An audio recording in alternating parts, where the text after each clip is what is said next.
Halo Sobat Histori, ketemu lagi nih. Hari ini kita akan membahas sejarah Pulau Dewata nih Sob. Tapi sebelumnya mohon dukungannya Sob dengan subscribe channel ini dan aktifkan notifikasinya agar para Sobat Histori tidak ketinggalan video-video sejarah atau hal-hal unik lainnya Sob. Nah, hari ini kita akan terbang ke Bali nih Sob. Menurut cerita dan menurut beberapa prasasti yang ditemukan, kerajaan ini dipimpin oleh raja-raja dari dinasti Warmadewa Sob. Raja yang paling tersohor di kerajaan Bali adalah Darmodayana Warmadewa yang memerintah sejak tahun 989 Sob. Dan ia memimpin kerajaan dengan permaisurinya yang bernama Mahendradatta Sob. Kepemimpinannya hingga tahun 1001 loh Sob. Wow, kita masih di mana ya Sob? Nah, selanjutnya sang permaisuri wafat dan diabadikan dalam sebuah candi yang berlokasi di daerah Barusan Sob, atau di sebelah tenggara wilayah Bedahulu Bali. Dan arcanya yang merupakan perwujudan dari Dewi Durga ditemukan di daerah Kunti Gianyar. Selanjutnya sang Raja Darmodayana Warmadewa tetap memimpin kerajaannya hingga tahun 1011 Masehi Sob.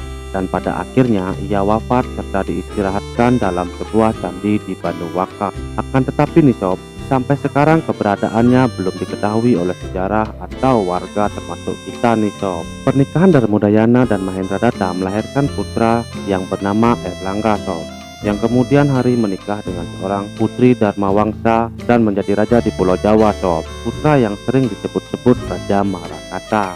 Nah, pasca wafatnya sang ayah, tahta kerajaan diwariskan kepada seorang pangeran bernama Marakata yang bergelar Darmodayana Wangsawardhana Marakata Panjakasatana Untungkadewa pada tahun 1011 sampai 1022 Sob. Sob Histori juga harus tahu nih, kepemimpinannya sangat dihormati dan dicintai karena perhatiannya yang sangat besar kepada rakyatnya. Karena kemuliaannya, bahkan ia dianggap sebagai penjelmaan dari kebenaran hukum. Selanjutnya ia juga membangun sebuah tempat pertapaan di daerah Gunung Kawi Sob, yang lokasinya berdekatan dengan istana Tampak Siring Bali Sob. Bangunan tersebut memiliki ciri khas yang unik berupa pahatan menyerupai candi, dan pada bagian dasarnya terdapat gua pertapaan Sob. Hingga saat ini bangunan pertapaan tersebut masih terawat dan dilestarikan dengan baik, dan juga menjadi salah satu objek wisata yang kerap dikunjungi oleh para wisatawan di Bali Sob.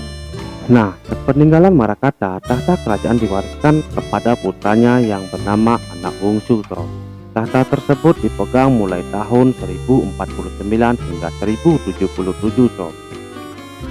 Nah, Anak Wungsu meninggalkan 28 buah prasasti dan merupakan prasasti terbanyak dibandingkan raja-raja yang sempat memimpin Bali sebelumnya Sob. Anak Wungsu sendiri tidak memiliki keturunan, tetapi ia wafat dan kemudian didarmakan atau dimakamkan di daerah Gunung Kawi Sob. Nah, selanjutnya pada tahun 1430, kerajaan Bali dipimpin oleh Raja Dalem Bedahulu, sebelum kemudian dikuasai oleh Gajah Mada dari Majapahit Sob. Tetapi Bali memiliki kurang lebih 11 pemimpin raja yang terkenal atau raja-raja yang pernah memimpin kerajaan di Bali Sob. Sebut saja Sri Kesari Warmadewi. Di daerah Prasasti Blenjong bertuliskan angka tahun 914, menyebutkan istana kerajaannya berada di wilayah Singaluala saat itu Sob. Yang kedua ada Ratu Sri Ugrasena. Ratu Sri Ugrasena memimpin sejak tahun 915 hingga 942 Sob, dan istananya pada saat itu didirikan di Singga Mandawa. Selama masa kepemimpinannya, Ratu Sri Ugrasena meninggalkan 9 buah prasasti Sob, dan prasasti tersebut keseluruhan berisi pembebasan pajak pada daerah-daerah tertentu Sob. Selain itu ada juga prasasti yang memberikan tentang pembangunan tempat-tempat suci atau pura Sob. Setelah sang Ratu Ugrasena wafat, jasadnya kemudian didarmakan di air Mandatu. Yang ketiga nih Sob, Raja Tamanendra Warmadewa. Raja ini memimpin kerajaan sejak tahun 955 hingga 967 Masehi Sob. Dan yang keempat ada Raja Jayasingha Warmadewa. Sejarah raja ini ada pro dan kontra mengenai Jayasingha Warmadewa Sob. Ada yang mengatakan bahwa ia bukan keturunan Tapanendra, sebab di tahun 960 Masehi bersamaan dengan masa kepemimpinan Tapanendra, Jayasingha Warmadewa telah menjadi raja Sob. Nah, kemungkinan lainnya, ia adalah seorang putra mahkota yang telah diangkat menjadi raja sebelum ayahnya turun tahta, sob. Semasa pemerintahannya, ia membuat sebuah telaga atau permandian dari sumber air suci di desa Manduk Raya. Pemandian tersebut kini dikenal dengan nama Desa Empul, sob, yang letaknya berada di dekat Tampak Siring. Raja Jayasinga Warmadewa memimpin kerajaan tahun 975 Masehi, sob. Kelima nih sob, Jayasadu Warmadewa. Raja ini memerintah kerajaan sejak tahun 975 hingga 983, sob. Yang keenam nih sob, ada Sriwijaya Mahadewi. Kali juga pernah dipimpin oleh seorang perempuan loh sob, yang bernama Sri Maharaja Sriwijaya Mahadewi. Menurut histori sejarah, Ratu Sri Maharaja Sriwijaya Mahadewi berasal dari kerajaan Sriwijaya, sob. Namun pendapat dari Damais juga menduga bahwa sang ratu adalah putri dari Empu Cindok daerah Jawa Timur, sob. Hal tersebut didasarkan dari berbagai nama jabatan dalam prasasti Ratu Wijaya sendiri, sob, yang lazimnya telah disebut dalam prasasti di Jawa. Tetapi raja ini tidak dikenal di kalangan daerah Bali, sob, seperti Makudur serta Raja Pangkaja. Ketujuh nih sob, Dharma Udayana Warmadewa.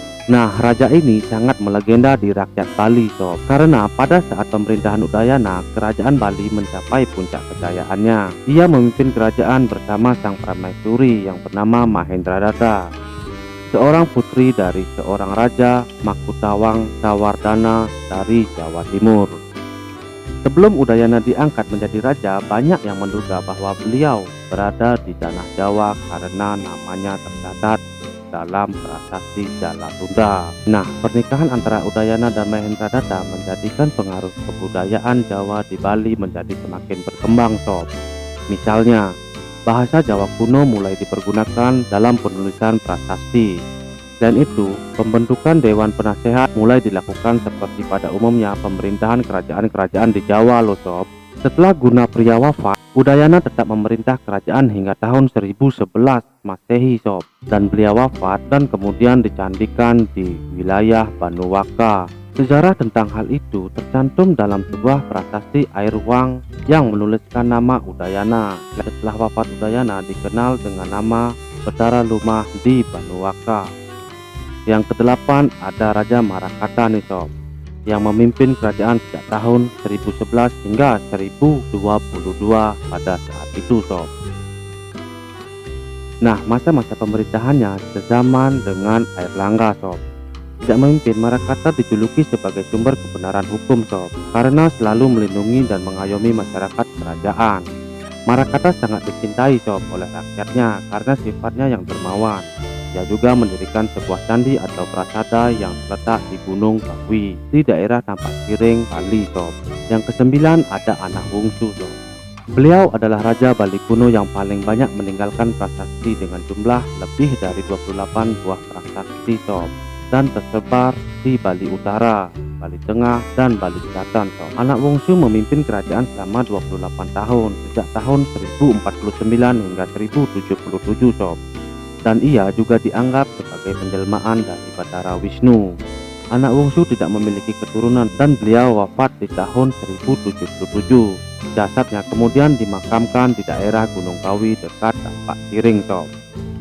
Yang ke-10 ada Jayasakti. Jayasakti memimpin kerajaan dari tahun 1133 hingga 1150 Masehi. Satu masa dengan pemerintahan Jayabaya di daerah Kediri, sob. Nah, pada masa pemerintahannya ia dibantu oleh pemimpin keagamaan baik dari agama Hindu maupun agama Buddha, sob. Jayasakti menggunakan kitab undang-undang bernama Kitab Uttarawidi dan Kitab Raja Wacana dalam melaksanakan pemerintahannya, sob. Nah, yang 11 nih, sob, menjadi raja terakhir nih, sob, Raja Bedahulu. Raja Bedahulu menjalani pemerintahan dibantu oleh kedua patihnya yang bernama Kebo Iwo dan Pasung Gringgis, sob. Raja Bedahulu merupakan raja terakhir yang memimpin kerajaan Bali, sob, sebab pada masa pemerintahannya ia telah ditaklukkan oleh Raja Gajah Mada, sob, sehingga wilayah kerajaan menjadi wilayah kekuasaan kerajaan Majapahit, sob.